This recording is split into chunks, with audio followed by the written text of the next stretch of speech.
Director of National Intelligence, Tulsi Gabbard, welcome back to the program. Thank you, Benny. It's great to see you.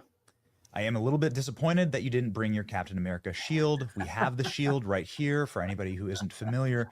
Tulsi Gabbard, upon her confirmation to her office, received what I will only classify as a Captain America shield.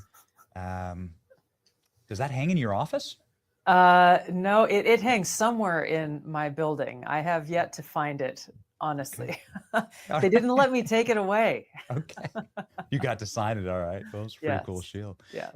And I assume that the ascendancy into that building has been a wild ride, given the amount of work that you've been doing. We've been working hard. Yes. We've been working hard to come in on day one and carry out the mandate that President Trump delivered, that the American people delivered to him, and to carry out on the commitments that I made when President Trump nominated me for this position, was to find the truth, and tell the truth to the American people, and work very hard every day to make sure that the intelligence that we are providing to the president, to his cabinet, and to policymakers is not politicized, that it is unbiased, objective, relevant, and timely intelligence that can truly best inform those critical decisions that the president is faced with making on a daily basis in the interests of the American people and the safety, security, and freedom of our country.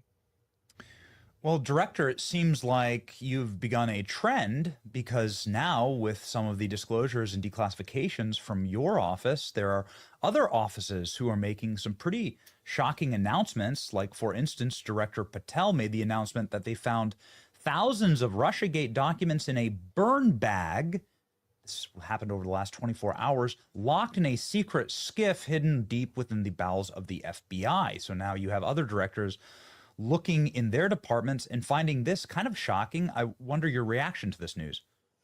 I wish I could say I was surprised by it, but when people hear the term deep state and you hear about things like this, these are the actions that have been and are being taken to try to hide the truth away from us, and really to hide the truth away from the American people.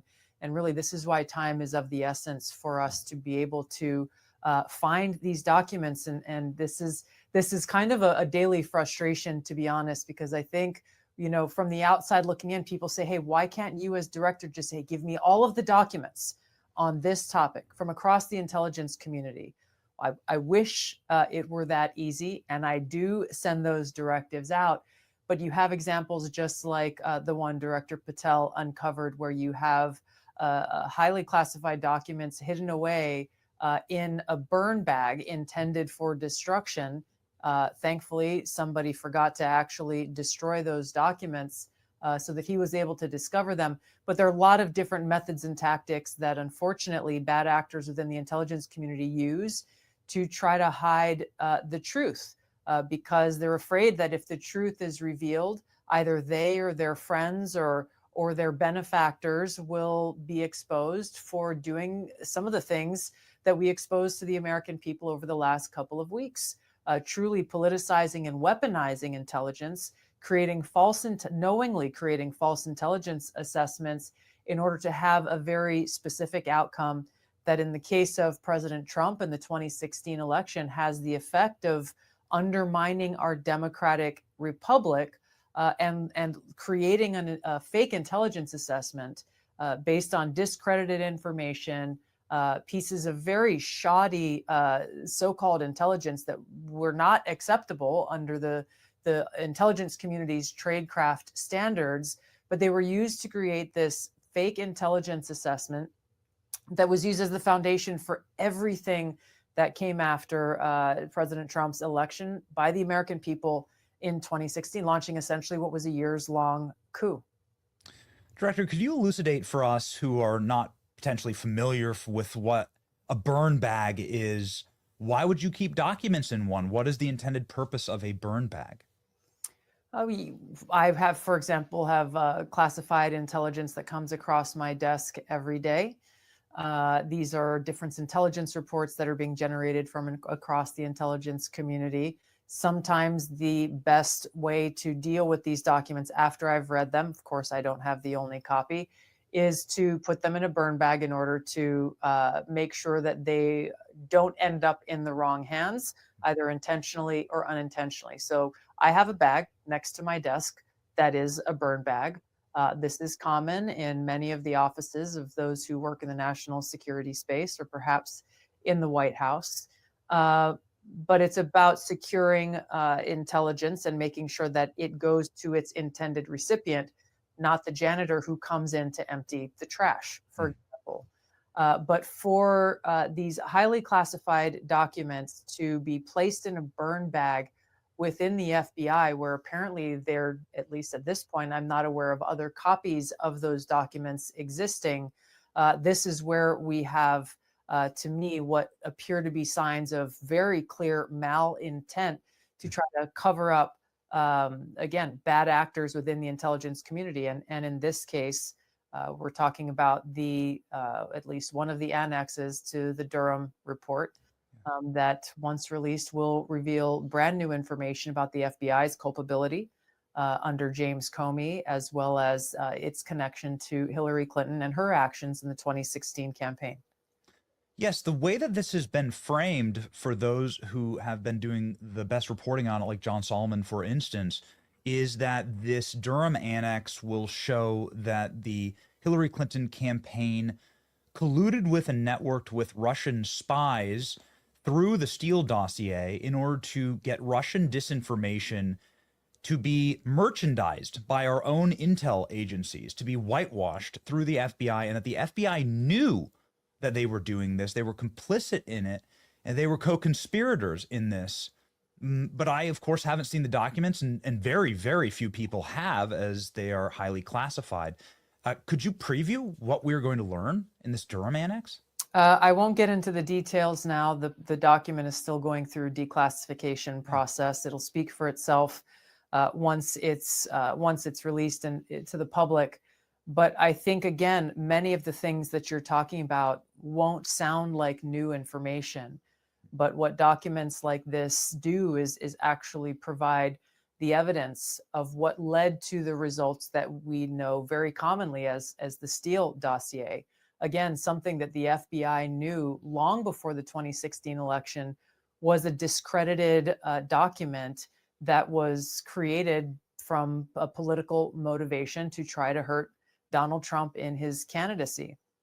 The fact that this document, the Steele dossier, was knowingly used as a quote unquote source in this January 2017 intelligence assessment that President Obama ordered then his DNI James Clapper to produce, along with then former CIA Director John Brennan, is astounding from anyone who's looking at this, even from outside the intelligence community. That you would have these people in charge of our national intelligence enterprise knowingly, willingly, and demanding that this Steele dossier be used as a credible source in this intelligence assessment, and then going and shopping around this intelligence assessment to Congress, to the American people, not only as an assessment, but stating, as John Brennan and James Clapper did, that this assessment, they had high confidence. They had high confidence in this assessment. And that's a technical term within the intelligence community. It's as close of a categorization of assessment that you could say with near certainty. Things are never certain until they are very real and have actually happened. So within the intelligence community, it's the highest bar that is very difficult to reach for any intelligence professional to make an assessment with high confidence. The CIA and the FBI singularly were the only two intelligence community elements that said that January 2017 assessment, the one Obama ordered, that was knowingly filled with falsehoods. Brennan and Clapper shared that document and its assessment with high confidence. When we talk about accountability, these are the things that we are talking about. There were no accidents here.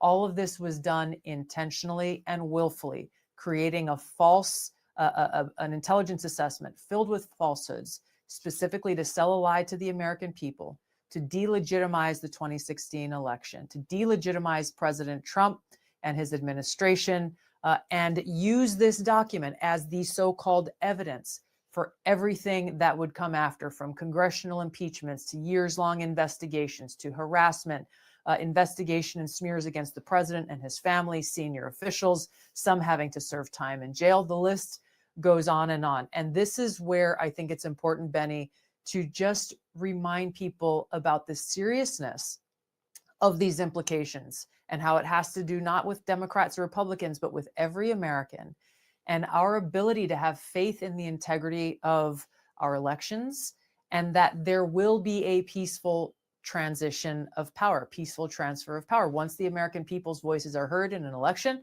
as they were in 2016 with President Trump, President Obama should have said, the people have spoken, we will prepare for this transition.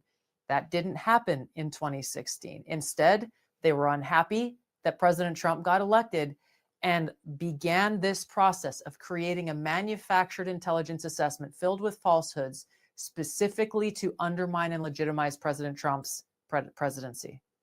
Director, you've called these actions treasonous. Stephen Miller has called them seditious conspiracy. If you lay out the fact pattern, specifically given the Durham annex and what we've heard reported is going to be in that, you'll find that Christopher Steele was working for sanctioned Russian oligarchs, that many of his sources were Russian spies. This is a document of foreign interference, and that is definitionally treason. They were using foreign agents in order to affect and undermine our election. It just isn't the narrative that Donald Trump was doing that. That's been pushed on us for years. It was the opposite, correct? It was actually Hillary Clinton and the establishment at the FBI using foreign intelligence in a treasonous act against our own government. Am I getting that correctly? You are, yes. And the interesting thing here is, again, I want to point back to the documents we released, because people can go and read for themselves. Go to odni.gov. There you can click through. You can read the documents for themselves. This is not my view or my opinion or my interpretation. Go and read the documents yourself. Look at the emails that were sent from James Clapper's assistant out to the intelligence community, communicating that this assessment will be created per the president's direction. Read the documents for yourself. And then you can see, as you go through the documents, how in the months leading up to the election, the intelligence community consistently assessed that Russia had neither the intent nor the capability to be able to influence or swing the election for Donald Trump. And that's a critical statement there, because in the assessment that President Obama ordered, and you'll again see in the documents with great detail how he wanted an assessment that delivered intelligence that details how Moscow tried to help Trump get elected, not if, but how. And then DNI Clapper and CIA Director John Brennan delivered for President Obama through this manufactured intelligence assessment, again, based on discredited information and shoddy intelligence that was weaponized for a very specific political purpose. You've mentioned multiple times that you have referred these documents for charging by the DOJ, and there's now a strike force looking into them. What do you expect those charges to be? I'm going to leave that up to the lawyers. I am not a lawyer, but we have and will continue to give Attorney General Pam Bondi, their strike force team, Todd Blanche and their team there at the Department of Justice, every single piece of evidence and documents that we find that continue to expose the truth to the American people about what really happened and who's responsible. Something that I thought was very interesting as we were looking through the timeline of the documents is December 8th and 9th, that the President's Daily Brief being pulled, and learning that the President's Daily Brief also went to Donald Trump. And so Donald Trump would have been given exculpatory evidence were that President's Daily Brief to have gone to his desk via General Flynn, that there was no Russian interference in the 2016 election. Do you believe that there was a political motivation to hold that back so that President Trump wouldn't see that rightful intel? I have not yet uncovered evidence of that, but in my view, this is too coincidental to be a coincidence. That very clearly, when you look at all of the Russia, Russia, Russia rhetoric that came from Hillary Clinton throughout that campaign. If President Trump then, as President-elect Trump, had seen a president's daily brief, this is an article where the intelligence community views it as being a very highly esteemed product, that only the best of intelligence gets into this president's daily brief. If they had published that document, which said again that, I'm paraphrasing, that Russia had neither the intent nor capability to influence the election in favor of Donald Trump or either candidate, then President-elect Trump would have seen that and said, hey, see, this is what I knew all along, yet Hillary Clinton's been saying all of these things and making all of these allegations against President Trump and claiming foreign interference. For years, Hillary Clinton claimed that she would have won the election and been president if not for Russia. That was an inconvenient truth. The president's daily brief article was pulled. It has never been published until we released it about a week and a half ago. Instead, this new intelligence assessment was ordered by President Obama that contradicted directly every other intelligence assessment that had been published prior to the election, as well as assessments that had been pushed forward after the election, again, that said the exact opposite. The timeline is absolutely remarkable. And then this article from the New York Times, the day that President Obama decided that this would be the narrative, they even run it with a photo of him. It's shameless. December 9th, stating that their sources are from the administration. And it's already the pre-baked narrative that Russia helped Trump, even though the intelligence community hadn't done their assessment yet. That's right. Again, very how's that possible, Director? They got the message about what the narrative was supposed to be.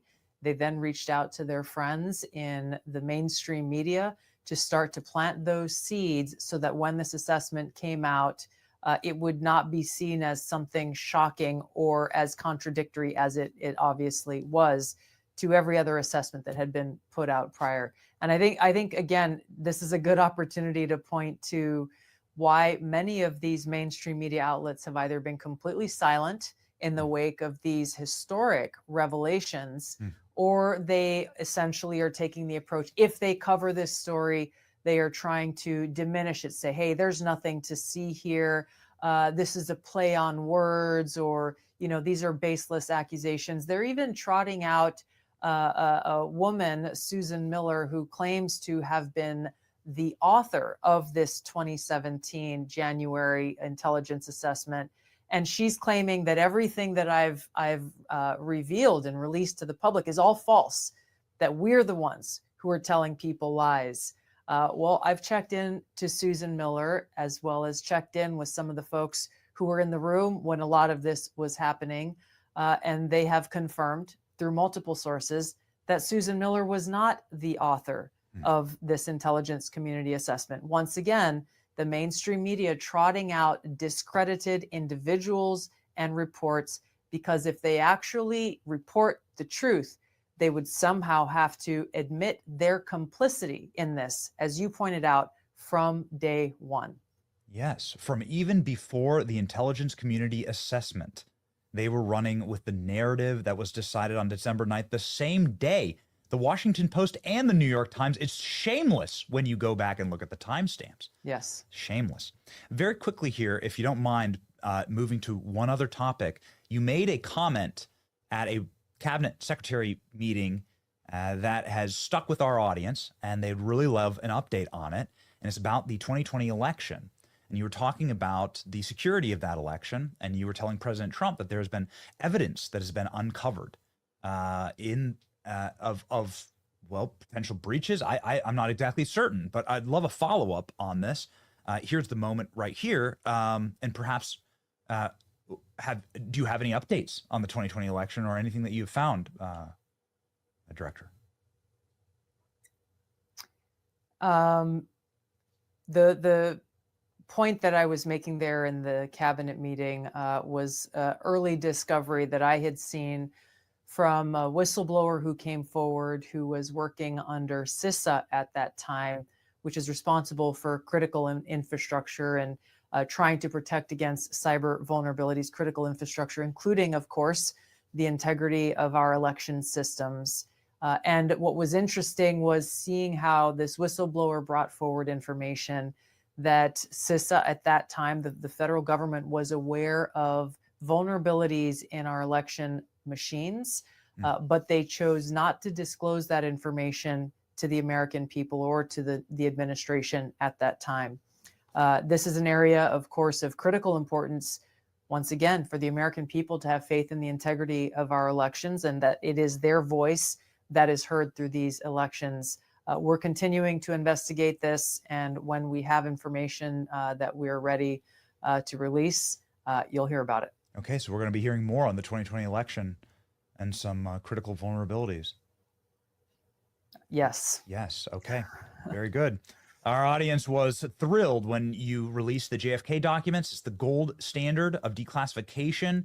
I don't think you get enough credit for it, but you followed through on President Trump's mandate. There were some alarming things revealed there, but I wanted to touch just ever so briefly on this, the CIA bumping into Lee Harvey Oswald before he shot JFK, as the official narrative goes. Your commentary on this, it's something the CIA has tried to keep secret for 60 years, and now it's out thanks to your office and your declassification efforts. Remarkable. Yeah, well, thanks, Benny. I really give all the credit to President Trump, because he came in and issued these executive orders. I think it was within the first week of coming into office that mandated that everything that the intelligence community has on the assassinations of President John F. Kennedy, of Robert F. Kennedy, and of Martin Luther King, Dr. King, must be released to the American people. Now, in each of these cases, some documents had been released previously, either by, in JFK's case, congressional mandates, but they were highly redacted in many cases. And then in the case of Senator Kennedy and Dr. King, many of those files had never been released before and were literally sitting in boxes in storage. And so sending out hunting teams to go and find these documents, looking in places that people hadn't looked before, really provided us the opportunity to deliver on President Trump's promise to the American people, for them to see and learn about each of these three cases, incredibly historic and tragic events in our nation's history, once again, to bring transparency and truth. And I'll tell you what, there are some folks within these intelligence agencies who fought very hard to keep many of these redactions in place. And it was President Trump. I was traveling overseas at the time, attending a security conference, and he called me in what was the middle of the night. I don't remember where I was exactly, but he specifically said, do not redact anything.